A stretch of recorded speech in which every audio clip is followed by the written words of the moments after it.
S'il y a une chose que l'industrie de la musique pop sait très bien faire, c'est captiver son public avec des chorégraphies entraînantes, des lumières attractives et d'excellentes performances.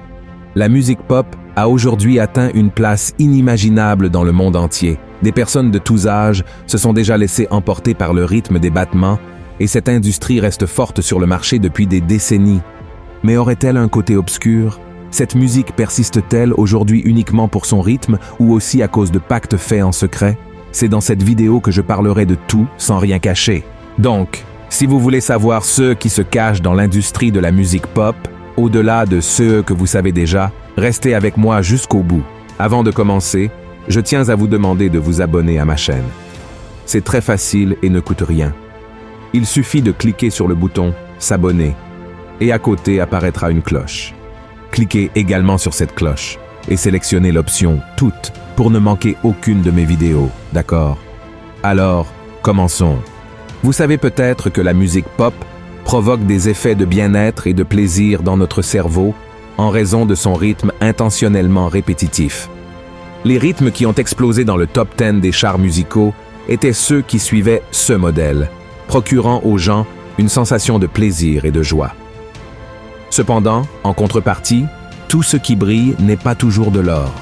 Ce côté obscur ne se nourrit pas seulement de chansons sensuelles et profanes, mais il y a quelque chose en coulisses que le public en général ne voit pas. Et il n'est pas étonnant que la musique pop porte dans ses paroles la méchanceté et le péché. Mais dans cette vidéo, nous ne nous concentrerons pas sur les paroles sensuelles du marché pop, ni même sur les symboliques subliminales comme l'œil qui voit tout présent dans les clips, ni sur les références au diable. Aujourd'hui, nous parlerons du côté le plus profond de l'industrie de cette musique qui semble subtile et n'est jamais perçue. Vous avez peut-être remarqué que la plupart des chanteuses pop, lorsqu'elles entrent sur ce marché, subissent de grands changements dans leur façon de s'habiller et même de parler. Certaines d'entre elles commencent même avec une image douce et romantique, montrant de la fragilité et même de l'ingénuité. Mais vous êtes-vous déjà demandé pourquoi elles se transforment au fil de leur carrière? Le marché de l'industrie pop ne semble pas être si gentil avec les chanteuses qui font leur pacte avec lui. Ce marché exige que ces artistes perdent leur douceur et leur fragilité, tout cela dans le cadre du plan, car l'idée initiale n'est pas seulement de les rendre séduisantes, mais de choquer tout le public avec une nouvelle persona, c'est-à-dire la nouvelle identité de la chanteuse pop qui sera révélée à tous. Les stratégies utilisées à cette fin vont de l'exemple classique de tourner un clip vidéo montrant leur nouvelle persona, comme l'a fait Taylor Swift et Miley Cyrus, jusqu'à l'exemple de Katy Perry quand elle a coupé ses cheveux pour lancer sa nouvelle ère. Et les autres chanteuses pop suivent cet héritage entre discontinuité et renaissance, avec des enregistrements exotiques, des vêtements provocants, de nouveaux noms, de nouvelles coiffures et même des tatouages indiquant une réinitialisation. Cela me fait réfléchir à une chose. Plus un chanteur se rapproche de ceux que l'industrie exige, plus il s'éloigne de Dieu. Plus ce nouveau personnage est provoquant, plus il s'éloigne aussi des goûts de son public. Ainsi, son public a deux choix. Soit arrêter de le suivre, soit admirer encore plus ce nouveau personnage. Remarquez que le changement exigé par l'industrie pour garantir le succès fait passer le chanteur pop d'un extrême à l'autre. C'est le véritable effet domino, un abîme en appelant un autre. Des milliers et des milliers de followers commencent à ressembler à ceux qu'ils admirent. Il ne s'agit pas seulement de produire et de vendre, mais d'influencer, que ce soit dans le nouveau rythme, le nouveau look ou même le nouveau mode de vie. Et tous sont formatés selon le nouveau standard. Et ils appellent cela une nouvelle ère. Mais en parlant encore des chanteuses de la pop, une question se pose maintenant. Sont-elles plus proches de ceux qu'elles sont vraiment, ou sont-elles plus éloignées de leur vrai moi pour garantir leur succès dans l'industrie musicale? Nous ne sommes pas ici pour juger, mais pour avertir. Si aucune de ces chanteuses pop n'a réussi à rester dans cette industrie sans passer par ce processus de dispersion, pourquoi croire que cela semble bon? Au siècle dernier, le médecin fondateur de la psychanalyse, nommé Sigmund Freud, a déclaré que ce processus de perdre son identité au nom d'une industrie se produit lorsque la personne sent que sa personnalité est divisée. Pour expliquer plus précisément ce qu'il a dit, Cela signifie que lorsqu'une personne sent que sa véritable identité est partagée entre deux chemins, elle finit par créer une nouvelle identité pour ne rien perdre. Et c'est exactement ce qui se passe dans l'esprit de la plupart de ceux qui enchantent la musique pop, c'est-à-dire qu'en essayant de ne rien perdre, ils finissent quand même par perdre. Mais une autre grande question qui m'a fait remettre tout cela en question est: qui est derrière les pas de cette industrie? S'agirait-il des grands contrôleurs du monde occulte ou des milliardaires qui reçoivent une avalanche de dollars à chaque tube lancé? Nous savons déjà qu'il y a une opération spirituelle derrière cette industrie, que les démons se nourrissent du péché et de l'occultisme. Cela aussi nous le savons déjà. Nous sommes fatigués de savoir que le monde spirituel régit le monde physique et que bon nombre des rythmes de CS chansons sont consacrés aux démons. Beaucoup de chanteurs de pop ont déjà dit avoir vendu leur âme ou incité à le faire. Qu'ils aient vendu leur âme ou non, une chose est sûre. Ceux qui suivent cette tendance n'ont pas besoin d'avoir l'apparence du diable, il leur suffit de le suivre.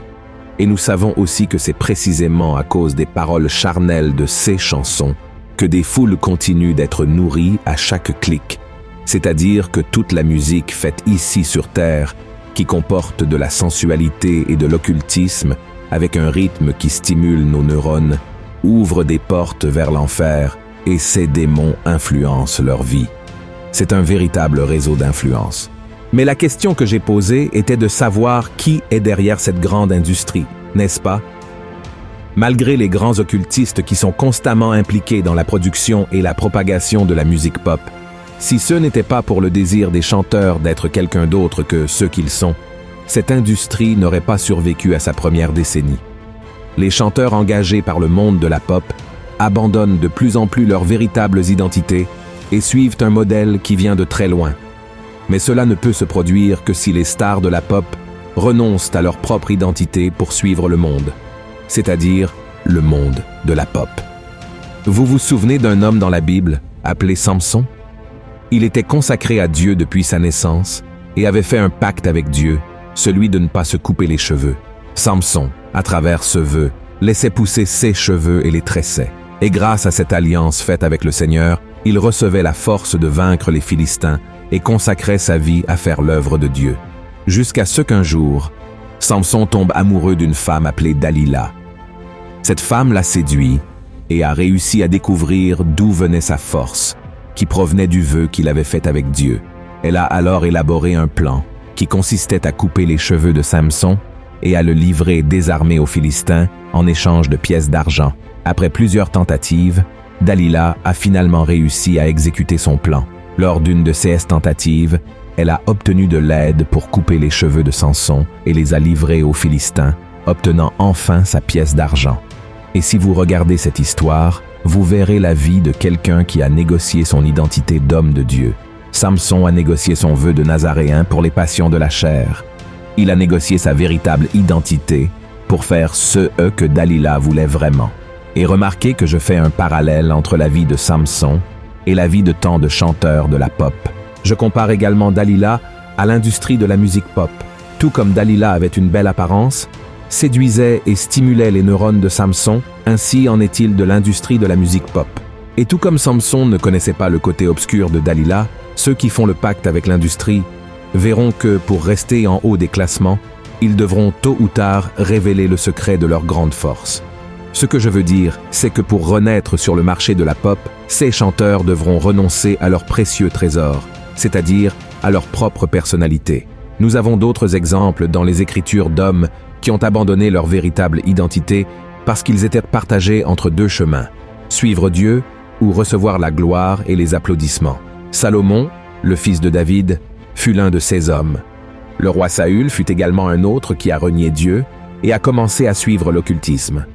La grande vérité est qu'il ne vaut pas la peine de gagner le monde entier et de perdre son âme pour le diable. Il n'est pas rentable de conquérir la gloire et les applaudissements en échange de vendre son âme à l'ennemi. Et quand je dis vendre son âme au diable, je ne parle pas de conclure des pactes sataniques, mais de livrer son âme en échange de la gloire et des likes, et de voir son pouvoir d'influence être détourné vers le mal. Frères et sœurs, nous sommes la génération des influenceurs, et nous choisissons comment nous influencerons et qui seront ceux qui nous influenceront. Dans ce cas, nous pouvons nous tourner vers l'exemple de David, un homme qui avait le cœur selon le cœur de Dieu et qui, malgré ses erreurs, faisait tout pour plaire au Seigneur, même si cela lui coûtait sa propre réputation. David aimait Dieu de tout son cœur et veillait sur sa présence.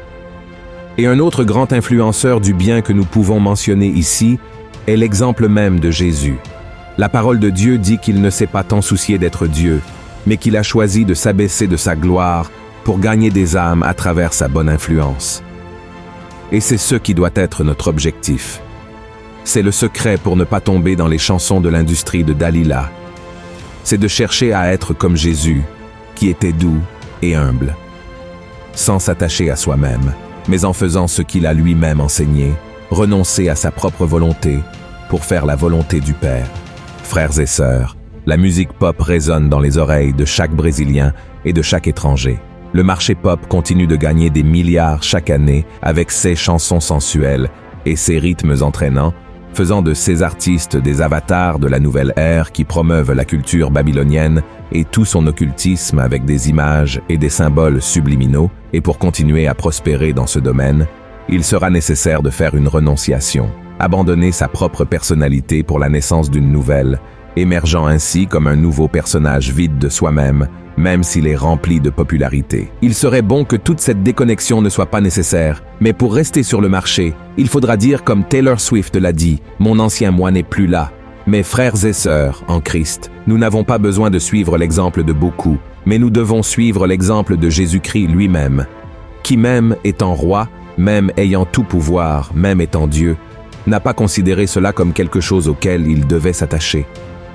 Il a influencé avec amour et grâce, levant une mer d'influenceurs qui sont aujourd'hui dispersés partout, influençant cette génération à vivre dans la sainteté et à marcher comme David, ayant soif de la présence du Seigneur, cherchant à lui plaire même si cela exige de renoncer aux désirs charnels pour vivre la volonté du Père, qui est bonne, parfaite et agréable. Amen. J'espère que cette vidéo vous a parlé, alors aimez, partagez avec vos amis et votre famille, et je vous attends dans la prochaine vidéo. Que Dieu vous bénisse puissamment. Gros câlin.